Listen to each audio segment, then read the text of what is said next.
Toujours plus d'actu sur BX1 +. Les femmes entrepreneurs ont été plus fragilisées que les hommes entrepreneurs par la crise de la Covid-19 et son impact économique. C'est ce qui ressort d'une étude de Hub Brussels, l'agence bruxelloise pour l'accompagnement de l'entreprise, agence qui a réalisé un sondage auprès de 200 entrepreneurs. On va en parler maintenant avec Isabelle Grippa, qui est la directrice générale de Hub Brussels. Elle est l'invitée d'Arnaud Bruckner. Isabelle Grippa, bonjour. Bonjour. Donc si on vous contacte, c'est par rapport à cette étude dont vous venez de dévoiler les conclusions. Et l'une des grandes conclusions, justement, c'est que les femmes entrepreneurs à Bruxelles sont les plus impactées par la crise sanitaire. Pourquoi ? Alors, elles sont plus impactées pour deux raisons principales. La première, c'est qu'en fait, elles sont surreprésentées dans les secteurs particulièrement touchés. Alors, on pense au tourisme, à l'événementiel, la culture et l'horeca, évidemment. Donc là, on a une relative parité dans ces secteurs-là, alors même que les femmes dans le monde de l'entreprise à Bruxelles, globalement, représentent 30%. Donc, il y a une surreprésentation des femmes dans les secteurs les plus touchés et, à contrario, une sous-représentation dans les secteurs qui ont bénéficié de cette crise, puisqu'il y en a aussi, et on pense au secteur de l'innovation, au secteur du digital, où là, elles ne sont que 8%, et là, pourtant, ces secteurs-là ont explosé. La deuxième raison, c'est qu'on a analysé les freins à l'entrepreneuriat classique au regard de la crise, et on a constaté que ces freins-là avaient été exacerbés par la crise Covid. Et le principal, c'est la gestion familiale versus la gestion de l'affaire, qui est un des principaux obstacles en temps normal. Et là, évidemment, avec le confinement, avec la fermeture des écoles, ce frein-là a vraiment été exacerbé pour les femmes. Alors, deuxième frein, c'est le financement. Et donc, la trésorerie des femmes entrepreneurs est très, très impactée.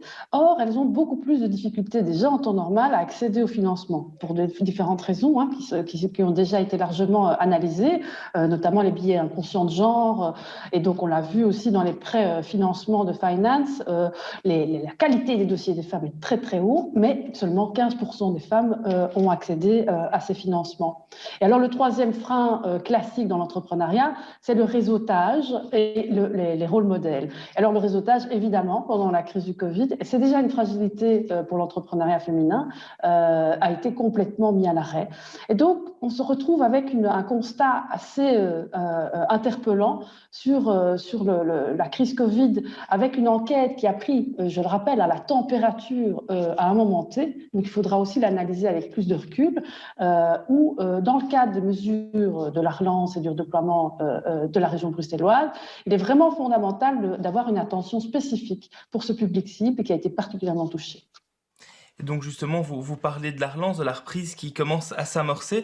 Si on caricature un peu, est-ce qu'une femme aux mêmes compétences, même entreprise qu'un homme, a moins de chances de voir retrouver une santé économique, une santé entrepreneuriale au sortir de la crise ?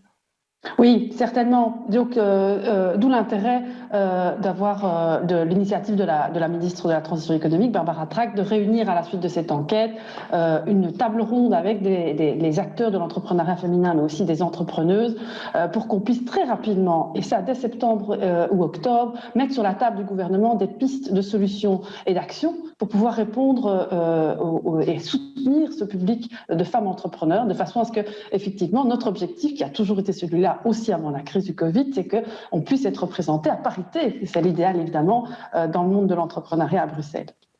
Et donc vous parlez de ces pistes de solutions qui vont être développées. Selon vous, quelles sont justement ces pistes pour avoir une situation un peu plus équilibrée entre les hommes et les femmes entrepreneurs à Bruxelles ? Alors, il y en a plusieurs. Il y a plusieurs leviers qu'on peut actionner. Ceux de Hub Brussels, que j'ai le plaisir de diriger, c'est l'accompagnement. Et donc, c'est fondamental. C'est vraiment le coaching spécifique pour les femmes. On a déjà lancé des programmes d'accompagnement spécifiques pendant la crise, appelés Rebound, où on offrait une série d'accompagnements et de coaching spécifiques pour les femmes entrepreneurs, et notamment tout ce qui a trait à l'empowerment, donc la capacité de pouvoir pitcher, la capacité de pouvoir réseauter, et donc aussi de pouvoir gérer son temps, parce que c'est aussi une gender issue, évidemment. Et donc, le coaching est fondamental. Ça a été d'ailleurs aussi un point d'attention de nos collègues des classes moyennes, l'UNISO et UCM, donc nos partenaires privés, représentants des classes moyennes. C'est pendant la crise, le principal besoin sous-estimé, c'est le besoin d'accompagnement et de coaching. Et donc, à Hub Brussels, on a la chance de pouvoir avoir des experts de haut niveau qui délivrent des accompagnements gratuits. Et donc, ça, il ne faut pas hésiter. Et le numéro, c'est le 1819, comme tout le monde le sait. Et donc, dans le cadre de cette étude, vous avez aussi questionné finalement la résilience de ces femmes entrepreneurs à Bruxelles. Oui, alors c'est ça aussi qui est bon.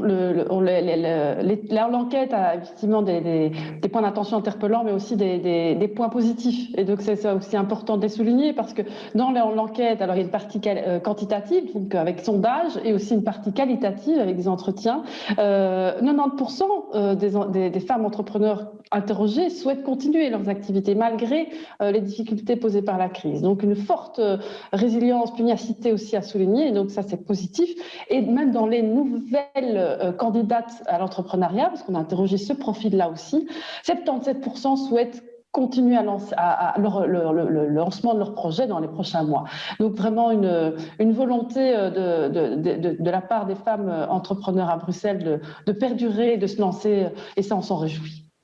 Hors crise sanitaire, dans quelle situation finalement se trouvent les femmes entrepreneurs à Bruxelles? Est-ce que c'est une situation assez bonne par rapport aux autres villes, aux autres capitales?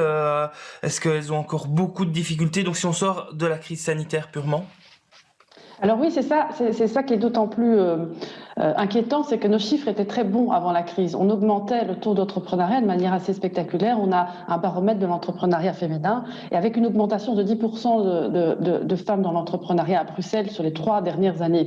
Donc une croissance assez importante. Alors ça s'explique aussi par le tissu économique bruxellois qui est très orienté sur le service et composé de TPE, donc toutes petites entreprises avec quelques travailleurs maximum, mais principalement des indépendants seuls. Et donc, c'est vraiment des secteurs très, comme je le disais au début, représentatifs aussi par les femmes. On est à 45%, donc c'est presque la parité, comme je le disais.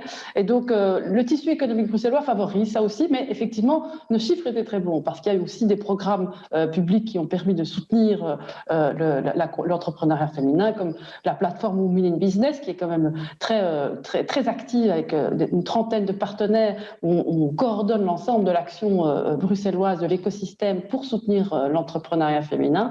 Donc ça, évidemment, ça a eu aussi un impact. Mais Bruxelles, de manière générale, est très bien positionnée, oui, par rapport à l'entrepreneuriat féminin. Et donc, on espère bien que ça puisse continuer après le Covid. Isabelle Gripan, on le rappelle, vous êtes CEO de Bruxelles. Merci à vous. Merci bien. BX1 +. Toujours plus d'actu. Voilà.